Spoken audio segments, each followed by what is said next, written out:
Okay, so we can go to clause 5.4.1. Existing property has not yet been marketed. Also, again, if this is applicable, whereas the property in the subject to transaction has not been marketed yet, or an offer has not been accepted yet, the seller in the subject to transaction must accept an offer in good faith made on the subject to property by no later than 90 days of signing this agreement. All suspensive conditions, if any, in the subject to transaction must be met in full by no later than 90 days of signing this agreement. So this means that, again, if I want to buy a specific client's property, but I have to sell my property, it has not even been marketed yet, it needs to go to market immediately, so that within the next 90 days I can start marketing that property and signing of an agreement to actually sell that property. So that specific client has 3 months then to continue to sell the specific property.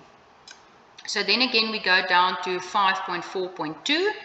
Existing property has been sold, however, suspensive conditions not yet fulfilled, if applicable. So whereas an offer to the subject to property has been accepted by the seller, but the fulfillment of the suspensive conditions therein is still pending.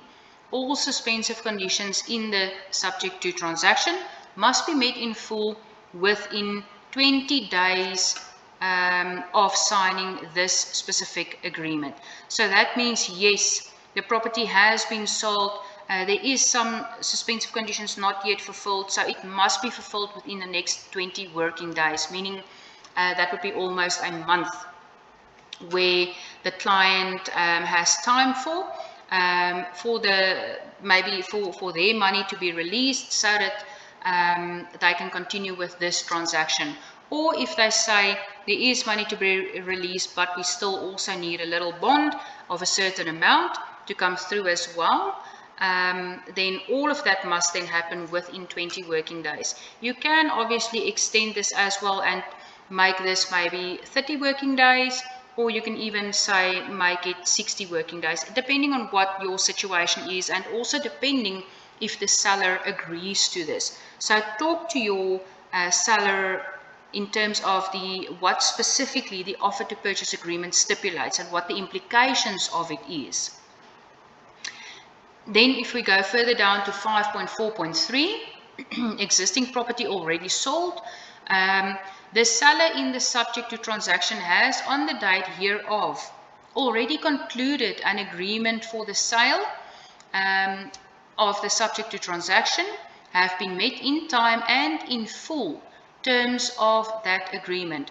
The subject to property must be transferred as soon as possible, but not later than 90 working days after both parties has then signed this agreement. Again, meaning it has now been sold, but it's still in the beginning of the transaction, so they have 90 days for their property to be registered in their buyer's name.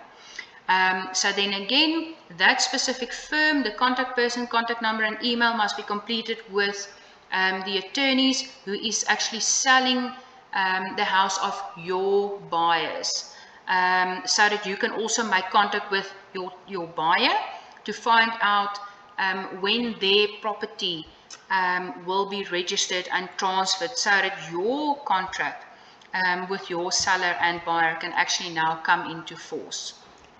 Then clause or paragraph 5.5, clause 5.5, escape clause.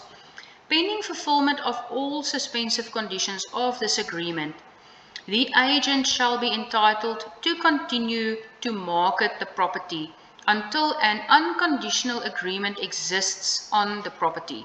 Should prior to fulfillment of clause 5.4 of this agreement, another unconditional or bona fide offer herein referred to as a competing offer for the property be received, which the seller then accepts conditionally, then the seller shall notify the purchaser in writing of the competing offer.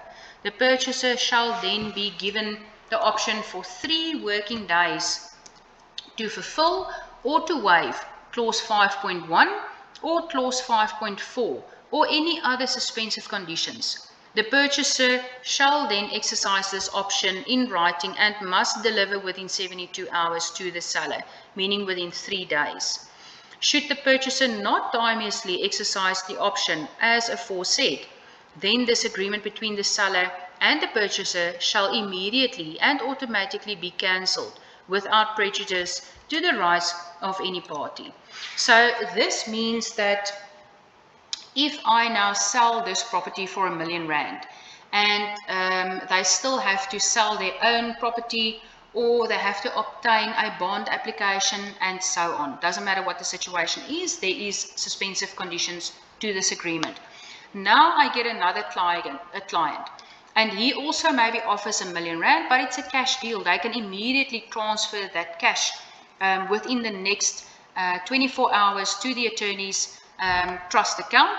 Now you must notify your first buyers who signed this OTP that they must now obtain that specific bond application within the next 72 hours.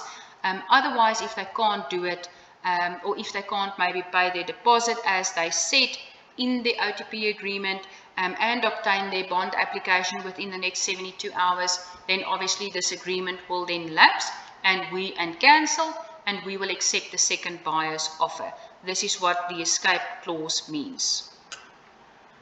So then if we go over to paragraph 6, occupation, this whole clause on page 8 and page 9 just means that occupation of the property shall be given to and taken by the purchaser on a specific date or the date of registration or transfer of this property. And should they maybe move in sooner than the date of registration or transfer of the property, then they must pay a certain fee to the sellers. Should the date of the transfer not coincide with the date of occupation, the party enjoying such occupation will then pay occupational rent. Meaning if it's maybe a R1 million property that you are selling, we usually work on a 1% amount of your selling price, more or less. Sometimes it is a little bit less. On a R1 million property, you can then say between 8,000 and 10,000 rand occupational rent must be paid should the buyers then move in earlier than the registration date of the property. The sellers obviously must then agree to this. And then sometimes this could happen if a property is standing vacant. And the sellers say, listen, I'm scared that someone is going to move in and someone is going to vandalize the property. I would rather that the buyers move in and start fixing up the place and paying occupational rent. They can then go and do so with the seller's permission. Most of the cases I would not recommend this, because as soon as the buyers then, if they move into the property, they always find fault.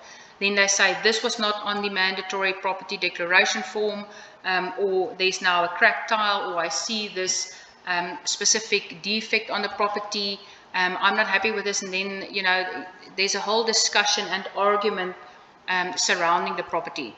That's why you must always make sure that you indicate on your mandatory property disclosure document what's all the effects on this specific property, and also make it very clear this is what the owner knows of. If there's any other tiny little defect that they do not know of, the property is sold footstewards. The buyers must then fix it with regards to the selling price. They maybe received a hefty discount on the sales price because there is a little bit of work on the house or maintenance to be done.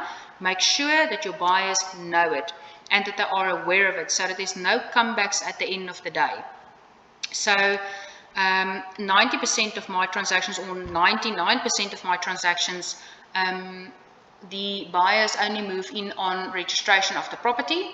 If in cases, like I said, where the property is vacant and the sellers are scared that the property is going to be vandalized, then an arrangement can be made with the buyers to move in sooner, and they can pay a specific rental or occupational rent amount.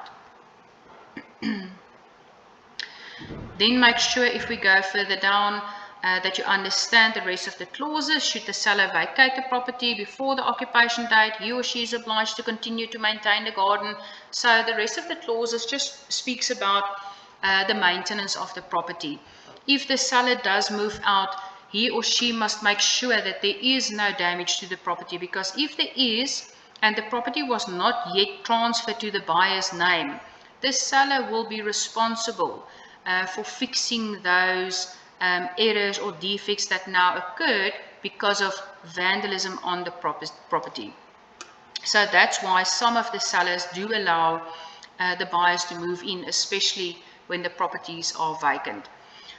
Clause 6.7, tenants. If there are tenants in a specific property, make sure that you know of the specific agreement that's in place when the tenants are going to move out.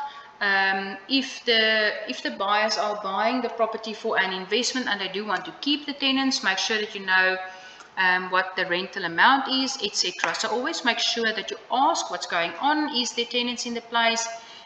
Can you have a copy of the rental agreement so that you can go through that agreement and make sure that the tenants will be out by the time that the property registers.